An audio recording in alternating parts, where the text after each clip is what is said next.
Okay, so back here at home, these videos of teens misbehaving in downtown Chicago, it's making national headlines. Yeah, and it has everyone asking the question, what can be done about it? Tia Ewing is in Studio 32 with a guest to dive into this topic. Tia? Anthony and Natalie, hopefully we can get some solutions. Joining me now is Alderman of the 29th Ward and former Chicago police officer Chris Taliaferro. Thank you so much for being with us today.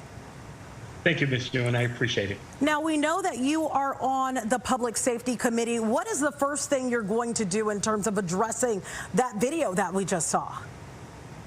Well, I think it's important for us as a city council to sit down and discuss how our officers will be deployed this summer. But more important, how can we as a city engage our young men and young women throughout the city to make sure that they are engaged in safe practices this summer and safe activities, providing a safe environment for them, and also how the city can better invest in jobs for our young men and women. Alderman, ideally, this is obviously something that we got to get in front of right away. The summer's right around the corner. There's days that we're having warm weekends. What measures can actually be put in place now? Not something that can be put in place down the road, but right now to address this issue. Well, I think Tia, is very critical that first of all, to ensure that our residents that live downtown and our business owners that are serving the city located downtown, we have to make sure that it's safe. And I think we need to step up our police presence to ensure that we do have an adequate amount of police present on the scene to try to prevent large groups from gathering.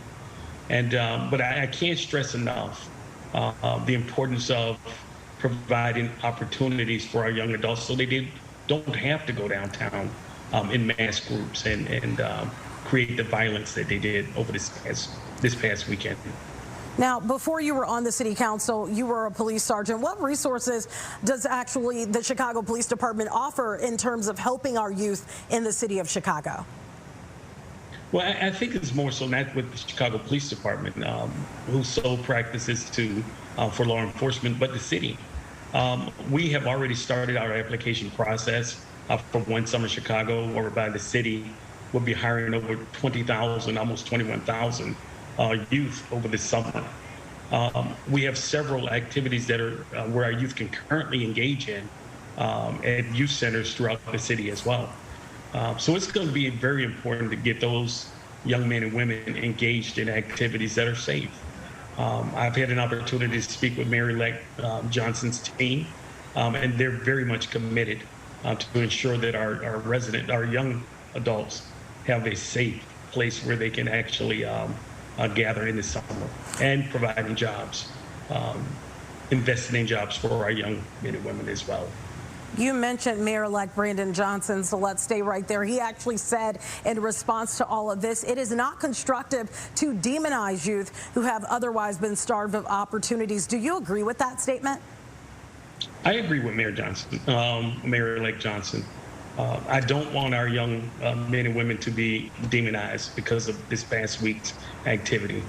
But if we can provide opportunities for them, many of them, and I'm not going to say all of them, but many of them will choose to do what's right and engage in activities that are much safer for themselves and for the residents of this city.